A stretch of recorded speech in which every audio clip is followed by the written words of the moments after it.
বইপাঠ by আইকে চ্যানেলে আপনাদের সকলকে স্বাগতম। আমরা পড়ছিলাম গল্পে গল্পে বিংশ শতাব্দী। আজকে ৫৪তম পর্ব, আলজেরিয়ার কাহিনী। ১৮৩০ সালে ফ্রান্স যখন তুরস্কের অটোমান শাসক হোসাইনের কাছ থেকে আলজেরিয়া দখল করে, তার আগে প্রায় ৩০০ বছর ব্যাপী আলজেরিয়া শাসন করত তুর্কিরা। দুর্বল তুরস্কের কাছ থেকে সাম্রাজ্য নিয়ে আলজেরিয়ায় সাম্রাজ্যবাদী শাসন কায়েম করে ফ্রান্স। ব্রিটিশদের কাছে যেরকম মহামূল্যবান ছিল ভারতবর্ষ, ঠিক তেমনিভাবে ফরাসিদের কাছে সেরকম মূল্যবান ছিল আলজেরিয়া। ফ্রান্স কোনো মতেই আলজেরিয়াকে তাদের হাতছাড়া করার কথা চিন্তাও করতে পারেনি। কিন্তু এখানেও সব কিছুর মূল হলো দুইটি বিশ্বযুদ্ধ। বিশ্বযুদ্ধে ফ্রান্স জয়ী হলেও শক্তির দিক দিয়ে তারা নিঃশেষিত। ভারতবর্ষের মতো আলজেরিয়াতেও ফ্রান্স বিরোধী আন্দোলন দানা বাঁধছিল। ১৯৪১ থেকে ৪২ সালের মধ্যে জার্মানদের দখলে চলে যায় আলজেরিয়া, কিন্তু জার্মানরা পরাজয়ের শিকার হলে ফ্রান্স আবার আলজেরিয়ার দখল ফিরে পায়। আলজেরিয়ার স্বাধীনতা সংগ্রাম ছিল এক অদ্ভুত সমীকরণের মিশেল। আলজেরিয়াতে প্রচুর ফরাসি নাগরিক যুগ যুগ ধরে বসবাস করছিল। তারা কখনোই আলজেরিয়ার স্বাধীনতা চায়নি। তাদের সাথে যোগ দিয়েছিল শহরে শিক্ষিত শ্রেণী, যারা ফরাসিদের অধীনে থাকতে পছন্দ করত। জাতীয়তাবাদী নেতা ফরহাদ আব্বাস পার্লামেন্টে আলজেরিয়ান স্থানীয় লোকদের প্রতিনিধিত্ব রাখার দাবি দাওয়া পেশ করেন সাম্রাজ্যবাদী ফরাসিদের কাছে ১৯৪৩ সালের মার্চে। কিন্তু এসব দাবি দাওয়ার ব্যাপারে একমত হতে পারেনি আলজেরিয়ার মুসলিম সম্প্রদায়। ১৯৫৪ সাল থেকে আলজেরিয়ার জাতীয় মুক্তি মঞ্চ স্বাধীনতার দাবিতে সর্বাত্মক আন্দোলন শুরু করে। মরিয়া ফ্রান্স যে কোনো মূল্যে আলজেরিয়াকে দখলে রাখতে চাইল। এক পর্যায়ে ৫ লক্ষ ফরাসি সৈন্য আলজেরিয়াতে মোতায়েন করা হলো। ব্যাপক হত্যাযজ্ঞ আর নৃশংসতা চালালো ফরাসিরা। প্রায় ১৫ লক্ষ আলজেরিয়ান প্রাণ হারালো ফরাসি বাহিনীর হাতে। ১৯৫৮ সালে ফ্রান্সের প্রেসিডেন্ট নির্বাচিত হন চার্লস দ্য গল। তিনি আলজেরিয়ার স্বাধীনতার ব্যাপারে নমনীয় হতে শুরু করেন, কিন্তু আলজেরিয়াতে বসবাসরত ফরাসি জনগোষ্ঠী কোনো মতেই আলজেরিয়া ছাড়তে চাইছিল না। তারা ফ্রান্সের অধীনে থাকার জন্য চেষ্টা চালালো, কিন্তু দূরদর্শী রাজনীতিবিদ চার্লস দ্য গল বুঝতে পেরেছিলেন সাম্রাজ্যবাদীদের যুগ শেষ। জোর করে শক্তি প্রয়োগ করে আর কলোনি টিকিয়ে রাখা যাবে না। ১৯৬২ সালের জুলাই মাসের ১ তারিখ আলজেরিয়ার স্বাধীনতার প্রশ্নে গণভোট অনুষ্ঠিত হয়। গণভোটে স্বাধীনতার পক্ষে ভোট বেশি পড়ে। ১৯৬২ সালের জুলাইয়ের ৫ তারিখ আলজেরিয়া ফ্রান্সের কবল থেকে স্বাধীনতা লাভ করে। ৮ বছর ব্যাপী রক্তক্ষয়ী স্বাধীনতার সংগ্রামের অবসান ঘটে আলজেরিয়ায়। উত্তর আফ্রিকার দেশ মিশর তুরস্কের অটোমানদের অধীনে ছিল ১৫১৭ সাল থেকে। ১৮৬৯ সালে সুয়েজ খাল উদ্বোধন করার পর মিশর হয়ে পড়ে বিশ্ব বাণিজ্যের অতি গুরুত্বপূর্ণ প্রবেশপথ। ১৮৮২ সাল থেকে মিশর হয়ে পড়ে ব্রিটেনের অধীন এক পরাধীন রাষ্ট্র। মিশরের পুরো ইতিহাস মধ্যপ্রাচ্যের ইতিহাস বর্ণনা করার সময় বলা হয়েছে, তাই এখানে আর পুনরুল্লেখ করা হলো না। এবার এশিয়ার পানে দৃষ্টি। এশিয়া মহাদেশে সাম্রাজ্যবাদীদের চলে যাওয়ার দিকে দৃষ্টি দিলে প্রথমেই বলতে হয় ভারতবর্ষের কথা। ভারতবর্ষ ছিল ব্রিটিশের সবচেয়ে লাভজনক কলোনি। ১৭৫৭ সালে পলাশির যুদ্ধে জয়লাভের পরই ব্রিটিশের ইস্ট ইন্ডিয়া কোম্পানি ভারতবর্ষ শাসন করার নীল নকশা প্রণয়ন শুরু করে। ১৮৫৭ সালে ব্রিটিশ শাসনের বিরুদ্ধে বিদ্রোহ শুরু হয়েছিল। সেই বিদ্রোহকে কঠোর হাতে দমন করে ব্রিটিশরা পুরো ভারতবর্ষের একচ্ছত্র শাসক বনে যায়। ইস্ট ইন্ডিয়া কোম্পানি থেকে শাসন ক্ষমতা চলে যায় সরাসরি ব্রিটিশ সাম্রাজ্যের মহারানী ভিক্টোরিয়ার হাতে। ভারতবর্ষের সম্পদে ফুলে ফেঁপে ওঠে লন্ডন। ভারতবর্ষের মালিক হওয়ায় ব্রিটিশদেরকে অন্যান্য ইউরোপীয় সাম্রাজ্যবাদীরা হিংসার চোখে দেখত। দিনে দিনে ব্রিটিশদের বিরুদ্ধে ভারতীয় জনগণ প্রতিবাদ মুখর হতে শুরু করল। জার্মানদের উত্থানে ভারতীয়রাও আশান্বিত হয়ে উঠল। ভারতীয়রা ভাবতে শিখল সর্বজয়ী ব্রিটিশরাও তাহলে মার খায়।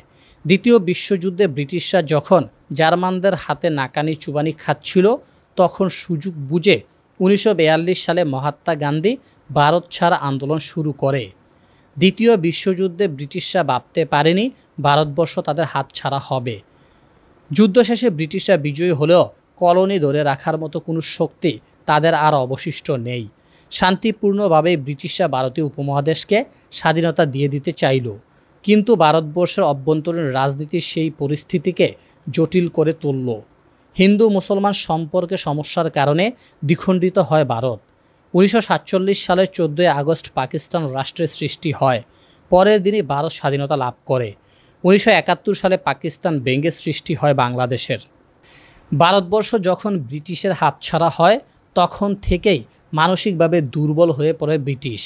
ভারতবর্ষের পড়শি মিয়ানমার 1948 সালের জানুয়ারি মাসের 4 তারিখে স্বাধীন হয়। শ্রীলঙ্কা স্বাধীনতা লাভ করে এর ঠিক এক মাস পর 1948 সালের 4 ফেব্রুয়ারি। এভাবে দক্ষিণ এশিয়া ব্রিটিশ মুক্ত হয়। মোট কথা দ্বিতীয় বিশ্বযুদ্ধের পর সাম্রাজ্যবাদের কবল থেকে স্বাধীনতা লাভের একটা হিড়িক পড়ে। দক্ষিণ পূর্ব এশিয়ার প্রভাবশালী দেশ মালয়েশিয়া 1957 সালের 31 আগস্ট স্বাধীনতা লাভ করে। কমিউনিস্টরা ক্ষমতা দখলের জন্য ব্রিটিশের বিরুদ্ধে লড়াই চালিয়ে যাচ্ছিল। কিছু রক্তপাত হয়েছিল বটে, কিন্তু ব্রিটিশরা স্বাধীনতা দিয়ে দেওয়ায় এ আন্দোলন রক্তপাতের দিকে যায়নি। মালয়েশিয়া থেকে 1965 সালে সিঙ্গাপুর আলাদা হয়ে যায়। দক্ষিণ পূর্ব এশিয়ার আরেকটি গুরুত্বপূর্ণ দেশ ইন্দোনেশিয়ার স্বাধীনতা আন্দোলন সহিংসতার দিকে যাচ্ছিল নেদারল্যান্ডের লোভ আর গোয়ার্তুমির কারণে। ইন্দোনেশিয়ার স্বাধীনতা আন্দোলনের অবিসংবাদিত নেতা ছিলেন ডক্টর সুকর্ণ। দ্বিতীয় বিশ্বযুদ্ধে পুরো ইন্দোনেশিয়া দখল করে জাপানিরা। ইন্দোনেশিয়ার আপামর জনতা জাপানকে সর্বাত্মকভাবে সহায়তা করতে শুরু করে। ডাচদের প্রতি ক্ষিপ্ত ছিল ইন্দোনেশিয়ার জনগণ, কারণ শত শত বছর যাবৎ ডাচরা ইন্দোনেশিয়ার জনগণকে শোষণ করে আসছিল। 1945 সালে জাপান আত্মসমর্পণ করলে স্বাধীন ইন্দোনেশিয়ার আত্মপ্রকাশের সম্ভাবনা উজ্জ্বল হয়। কিন্তু লুবি নেদারল্যান্ড আবারও ইন্দোনেশিয়া নিজের দখলে রাখতে চায়। নেদারল্যান্ডকে হুমকি দিলেন স্বয়ং মার্কিন প্রেসিডেন্ট হ্যারি এস ট্রুমান। ডাচদের বিরুদ্ধে গেরিলা হামলা শুরু করে দিলেন ইন্দোনেশিয়ানবাসী। নেদারল্যান্ডের শহর হ্যাগে এ নিয়ে আন্দোলন শুরু হলো। 1949 সালের 27 ডিসেম্বর নেদারল্যান্ডের কাছ থেকে স্বাধীন সার্বভৌম ইন্দোনেশিয়ার জন্ম হয়। ইন্দোচীনের 3টি দেশ লাওস, ভিয়েতনাম ও কম্বোডিয়া নিয়ে অন্যত্র আলোচনা করা হয়েছে। মধ্যপ্রাচ্য নিয়ে আলাদা একটি অধ্যায় রয়েছে। সেখানে মধ্যপ্রাচ্যের দেশগুলোর স্বাধীনতা প্রাপ্তি ও জটিলতা নিয়ে আলোচনা করা হয়েছে। শেষ পর্যায়ে আমরা এ কথা বলতে চাই, সাম্রাজ্যবাদ ছিল শতভাগ অন্যায় ও অন্যায্য কাজ। বিভিন্ন দোহাই দিয়ে ইউরোপীয় সাম্রাজ্যবাদীরা এশিয়া ও আফ্রিকার দেশগুলো দখল করার প্রচেষ্টাকে জায়েজ করার চেষ্টা করেছে, কিন্তু এটাকে জায়েজ করার কোনো সুযোগ ছিল না। এসব তথাকথিত উন্নত ও সভ্য ইউরোপীয়রা এমন কোনো নৃশংসতা নেই যা তারা করেনি। দুইটি বিশ্বযুদ্ধের কারণে দুর্বল হয়ে যাওয়ায় সাম্রাজ্যবাদীদের আস্ফালন বন্ধ হয়েছে তাড়াতাড়ি।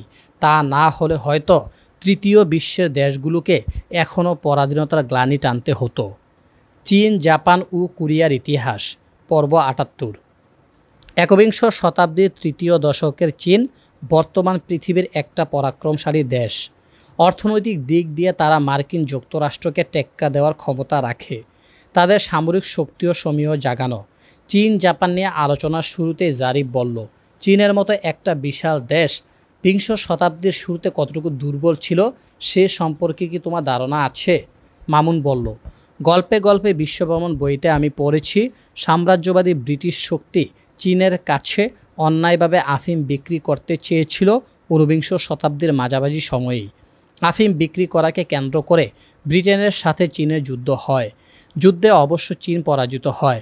তারপর ব্রিটেন অন্যায়ভাবে চীনের কাছ থেকে হংকং কেড়ে নেয় ও বিভিন্ন বৈষম্যমূলক চুক্তি চাপিয়ে দেয়। জারিফ বলল, এত গেল ব্রিটেনের সাথে চীনের দ্বন্দ্বের কথা, কিন্তু চীনের আয়তনের 25 ভাগের 1 ভাগ সমতুল্য দেশ জাপান, যার জনসংখ্যা ছিল চীনের 6 ভাগের 1 ভাগ। চীনের উপর নির্মম অত্যাচার চালিয়েছে প্রায় 50 বছর যাবৎ। সেটা ভাবলে আজও চীনের নতুন প্রজন্ম শিউরে ওঠে। মামুন বলল, কেন চীনের প্রতি এত ক্ষেপা ছিল জাপান? সে সম্পর্কে বিস্তারিত ইতিহাস তাহলে আমাদের জানতেই হবে। আজকের শক্তিধর দেশ সেই সময় কেন এত দুর্বল ছিল সেটা সম্পর্কেও জানা জরুরি। বিংশ শতাব্দীর দুর্বল রাষ্ট্র চীন দিয়েই আলোচনা শুরু। চীন মানে ইতিহাস, চীন মানে জনসংখ্যা, চীন মানে বিশাল ভূখণ্ড। অন্তত 4000 বছর পূর্বেই চীনের সভ্যতা বিকশিত হচ্ছিল। সেসব আলোচনায় আমরা যাব না। আমরা আলোচনা করব বিংশ শতাব্দীর শুরুর দিকের একটা দুর্বল রাষ্ট্র চীনের কথা, যে চীন ছিল পশ্চাৎপদ, অনুন্নত এবং আধুনিকতার ছোঁয়া থেকে একদম বঞ্চিত। চীনের প্রথম দুর্বলতা ছিল তার রাজতন্ত্র নিয়ে। 1644 সালের মিং রাজবংশকে উচ্ছেদ করে যে চিং রাজবংশ, তার যাত্রা শুরু হয়েছিল বিংশ শতাব্দীর শুরুতে। তার বিরুদ্ধে অভিযোগের কোনো অন্ত ছিল না, কারণ ঊনবিংশ শতাব্দীর প্রায় পুরোটা কাল চীনের ছিল অধপতনের যুগ। চীনকে নিয়ে ছেলে খেলায় মেতে উঠেছিল বিভিন্ন দেশ। চীনকে নিয়ে প্রথম খেলাটা খেলেছিল সাম্রাজ্যবাদী ব্রিটেন। ব্রিটেনের দরকার ছিল চীনের চা, কিন্তু চীন ব্রিটেনের কাছ থেকে কোনো পণ্য কেনার প্রয়োজন বোধ করল না। অর্থনীতির ব্যালেন্স অফ পেমেন্ট এ ভারসাম্য রাখার ক্ষেত্রে সেটা খুব জরুরি। নেপোলিয়নের কথা দাঁড় করে বলা যায়, দোকানদারের জাত ব্রিটেন চীনে জোর করে আফিম চালান দিতে চাইল। মামুন জিজ্ঞেস করল, কি তাজ্জব কাহিনী! একটা দেশ অন্য একটা দেশ থেকে কোনো কিছু কিনতে চাইল না, তাই বলে নেশা জাতীয় দ্রব্য আফিম গুছিয়ে দেওয়ার চেষ্টা, কি সাংঘাতিক ব্যাপার! জারিফ উত্তর দিল, এই আফিম চালান নিয়ে ব্রিটেনের সাথে চীনের দুইবার যুদ্ধ হলো, ইতিহাসে যেটা আফিমের যুদ্ধ নামে পরিচিত। ব্রিটেনের সাথে কি আর দুর্বল চীন পেরে উঠতে পারে? প্রথম আফিম যুদ্ধে ব্রিটেনের কাছে হারল চীন। বাধ্য হয়ে অপমানজনক চুক্তি স্বাক্ষর করতে হলো চীনকে। দ্বিতীয় আফিমের যুদ্ধ চীন হারল। চীনের কাছ থেকে হংকং নিয়ে যায় ব্রিটেন 1898 সালে। দ্বিতীয় দুর্বলতা ছিল জাপানকে নিয়ে। চীনের চেয়ে 25 গুণ ছোট জাপানের উত্থান ছিল অত্যন্ত ভীতিকর। 1868 সালে সম্রাট মেইজি ক্ষমতায় বসার পর জাপান পাশ্চাত্য সভ্যতাকে অনুকরণ করে 20 বছরের মধ্যে ইউরোপীয় পরাশক্তিদের সামনের কাতারে চলে আসলো। শক্তিশালী হয়ে জাপান চিন্তা করল, অন্যান্য শক্তিশালী দেশের তুলনায় তার কোনো কলোনি নেই। দুর্বল চীনের প্রতি লোভ জাগ্রত হলো জাপানের। 1894 থেকে 95 সালে কোরিয়ানদের ফুসলিয়ে চীনের বিরুদ্ধে লেলিয়ে দিল জাপান। কোরিয়া শত শত বছর যাবৎ চীনের অধীনে স্বায়ত্তশাসিত প্রদেশ ছিল, কিন্তু এবার জাপানের ষড়যন্ত্রে কোরিয়া চীন থেকে বিচ্ছিন্ন হয়ে গেল। বিংশ শতাব্দীর শুরুতে চীনারা ভয় পাচ্ছিল কোন সময় না কোন সময় জানি জাপান তাদের দেশকে খণ্ড বিখণ্ড করে দেয়। তৃতীয় দুর্বলতা ছিল পশ্চিমা শক্তিকে নিয়ে।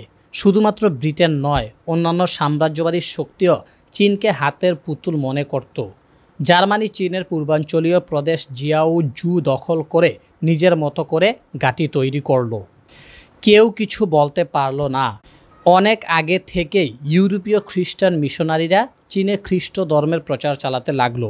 চীনের জনগণ এসব মিশনারিদের দু চোখে দেখতে পারত না। বক্সার রেভলিউশন, পশ্চিমাদের বিরুদ্ধে স্বতঃস্ফূর্ত আন্দোলন। চীন যখন সব দিক দিয়ে দুর্বল হয়ে পড়ল, তখন রাজার প্রতি সাধারণ মানুষের শ্রদ্ধা রইল না। চীনের সাধারণ জনগণ বিপর্যস্ত। একে তো ক্ষমতায় বসে আছে অপদার্থ অকর্মণ্য রাজা, অন্যদিকে ইউরোপিয়ান সাম্রাজ্যবাদীরা বিভিন্ন ছলছুতোয় চীনের ভূখণ্ড দখল করেই যাচ্ছিল। 1897 সালে দুজন জার্মান মিশনারি স্থানীয় চাইনিজদের হাতে খুন হয়। এই অজুহাতে জার্মান নৌবাহিনী জিয়াওজু প্রদেশে হামলায় পড়েন। অপদার্থ চৈনিক সম্রাট জার্মানদের বাধা দেওয়া তো দূরের কথা, উল্টো জার্মানির সাথে সন্ধি করে বসলেন। চীনের সাথে 99 বছরের জন্য এই ভূখণ্ড ইজারা নিয়ে দখলদারিত্ব কায়েম করে জার্মানরা।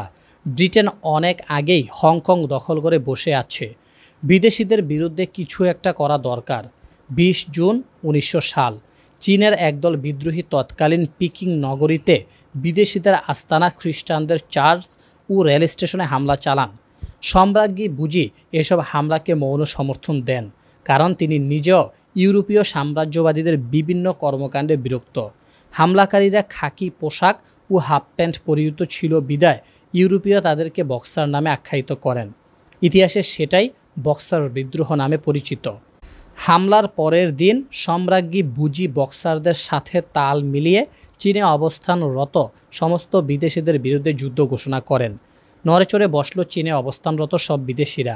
চীনকে লুটেপুটে খাওয়ার দিন কি তাহলে শেষ হয়ে এলো? কয়েক হাজার ইউরোপিয়ান খ্রিস্টান বক্সারদের হামলায় নিহত হলো। পরিস্থিতি বেগতিক দেখে 8টি রাষ্ট্র চীনের বক্সারদেরকে হটাতে একজোট হলো। আগস্টের 14 তারিখ 20,000 সৈন্যের এক সুসজ্জিত বাহিনী চীনে পৌঁছল। দেশগুলো হচ্ছে অস্ট্রো-হাঙ্গেরি, জাপান, ইতালি, রাশিয়া, মার্কিন যুক্তরাষ্ট্র, ফ্রান্স, জার্মানি ও যুক্তরাজ্য। অচিরেই বক্সার বিদ্রোহ প্রশমিত হলো। ইউরোপীয় অধিবাসীরা নিরাপদ হলো। পরের বছর 1901 সালের 7 সেপ্টেম্বর চীনের সাথে চুক্তি হলো ইউরোপীয়দের। চুক্তির শর্ত মোতাবেক চীনে বিদেশি সৈন্য উপস্থিত থাকলো। চীনের কাছ থেকে $330 মিলিয়ন ক্ষতিপূরণ আদায় করল ইউরোপীয়রা। আরেকটা মজার তথ্য জানিয়ে রাখি, আমেরিকা পরবর্তীতে চীনকে এ টাকা ফেরত দিয়ে দেয়, কিন্তু শর্ত দিয়ে রাখে যে এ টাকা দিয়ে যাতে বেইজিং নগরীতে একটা বিশ্ববিদ্যালয় প্রতিষ্ঠিত করা হয়। চিন্তা করে দেখো, 20 শতাব্দীর শুরুতে চীনে একটা বিশ্ববিদ্যালয় পর্যন্ত ছিল না, অথচ সমসাময়িক ইউরোপীয় শক্তিরা জ্ঞান বিজ্ঞান চর্চায় অনেক দূর এগিয়ে গেল। আসরে নামলেন সান ইয়াত-সেন। চীনকে এরকম অপমানজনক পরিস্থিতি থেকে উদ্ধারের জন্য বিধাতা যেন সান ইয়াত-সেনকে পাঠিয়ে দিয়েছিলেন। আধুনিক চীনের জনক হচ্ছেন সান ইয়াত-সেন। 1866 সালের 12ই নভেম্বর কুয়াংতুং প্রদেশে জন্মগ্রহণ করেন।